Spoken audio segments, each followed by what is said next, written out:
तुम्ही कधी विचार केला आहे का, जे लोक आपल्याला संरक्षण द्यायला असतात तेच जर आपले शत्रू बनले तर काय होईल? एक व्यापारी आणि त्याचा मुलगा त्याचे काम करत आयुष्य जगत होते. एक दिवस त्यांना पोलीस उचलून घेऊन गेले आणि ते दोघे परत कधीच आले नाही. हे प्रकरण आहे तमिळनाडूच्या सथानकुलमचे, ज्याने संपूर्ण देश हादरून टाकला होता. आणि आता 6 वर्षानंतर न्यायालयानं एक ऐतिहासिक निर्णय दिला आहे. काय आहे प्रकरण आणि कोर्टाने काय न्याय दिला आहे, सविस्तर समजून घेऊया या व्हिडिओच्या माध्यमातून. नमस्कार, मी पंकज आणि तुम्ही पाहताय कसं काय. वर्ष होते 2020. कोविड महामारीमुळे संपूर्ण देशात लॉकडाऊन लागला होता. साऱ्या देशाने घरात राहणे बंधनकारक होते. अशा काळात तमिळनाडूच्या तुतीकोरीन जिल्ह्यातील सथनकुलम या छोट्याशा गावात एक घटना घडली, जी नंतर संपूर्ण देशाच्या चर्चेचा विषय बनली. या गावात पी जयराज हे एक मोबाईल एक्सेसरीचे दुकान चालवत होते आणि त्यांचे वय होते 58 वर्ष. त्यांचा मुलगा जे बेनिक्स, त्याचे वय होते 31 वर्ष. तो वडिलांसोबत दुकान सांभाळत होता. लॉकडाऊनच्या काळात आर्थिक तणाव असताना त्यांनी दुकान थोडे उशिरापर्यंत उघडे ठेवले होते. 19 जून 2020 रोजी सथनकुलम पोलीस ठाण्यातील पोलिसांनी दोघांना ताब्यात घेतलं. आरोप होता लॉकडाऊनच्या नियमाचे उल्लंघन केल्याचा, रात्री 9 नंतर दुकान सुरू ठेवण्याचा. पण त्या रात्री पोलीस ठाण्यात जे घडलं ते कुठल्याही माणसाच्या कल्पने पलीकडचे होते. जे साक्षीदार नंतर न्यायालयात आले त्यांनी सांगितलं की जयराज यांनी पोलिसांना काही गोष्टीला विरोध केला होता. त्याची मोठी किंमत बाप लेकाला मोजावी लागली.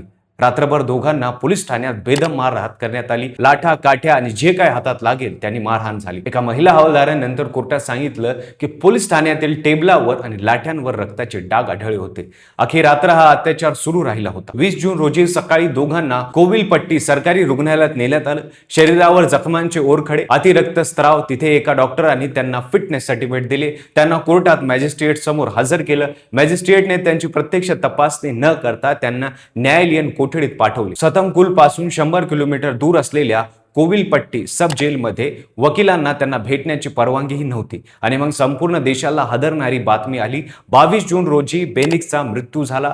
जयराज यांनी 23 जून रोजी शेवटचा श्वास घेतला. बाप लेक दोघांचा मृत्यू झाला. त्याचे कारण होते पोलीस कोठडीतील अत्याचारामुळे झालेला अतिरिक्त रक्तस्राव आणि शरीरावरील गंभीर जखमा. पोस्टमॉर्टम अहवाल समोर आला तेव्हा संपूर्ण देश स्तब्ध झाला. शरीरावर वारंवार मारहाणीच्या जखमा आणि ज्या डॉक्टरांनी फिटनेस सर्टिफिकेट दिले होते त्यानंतरही हे दोघे इतक्या भयंकर जखमामुळे मरण पावले. तमिळनाडूत दुकाने बंद झाली. रस्त्यावर लोकांचे जमाव उतरले. सोशल मीडियावर हे प्रकरण व्हायरल झाले. मद्रास उच्च न्यायालयाचे मदुराई खंडपीठाने स्वतःहून या प्रकरणाची दखल घेतली. पोलीस चौकशीवर अविश्वास व्यक्त करत न्यायालयाने तपास सीबीआय कडे सोपवला. सीबीआयने तपास सुरू केल्यावर एक एक पुरावा बाहेर येत होता. सीसीटीव्ही फुटेज डिलीट केले गेले, पण इतर पुरावे, साक्षीदार आणि पोस्टमॉर्टम रिपोर्टच्या आधारे सीबीआयने 10 पोलिसांविरुद्ध तब्बल 2027 पानाचे आरोपपन्ने दाखल केले. यात हत्या, पुरावे नष्ट करणे आणि कर्तव्यात कसूर असे गंभीर आरोप होते. खटला सुरू झाला. 5 वर्षाच्या सुनावणीत 105 हून अधिक साक्षीदार न्यायालयात आले. मुख्य आरोपींपैकी एक सब इन्स्पेक्टर पोलदुराई खटल्याच्या दरम्यान कोविडमुळे मृत्यू पावला. उर्वरित 9 आरोपींसोबत खटला सुरू राहिला. आरोपीच्या वकिलांनी युक्तिवाद केला की त्या जखमा त्यांनी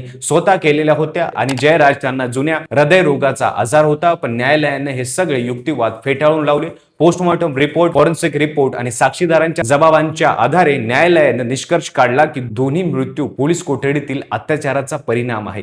23 मार्च 2026 रोजी मदुराईच्या जिल्हा आणि सत्र न्यायालयाने सर्व 9 आरोपींना दोषी ठरवले आणि मग 6 एप्रिल 2026 रोजी न्यायाधीश जी मथुकुमारन यांनी शिक्षा जाहीर केली. सर्व 9 पोलिसांना मृत्यूदंड तसेच पीडित कुटुंबाला एकत्रित 1,40,00,000 रुपये नुकसान भरपाई देण्याचे आदेश देण्यात आले.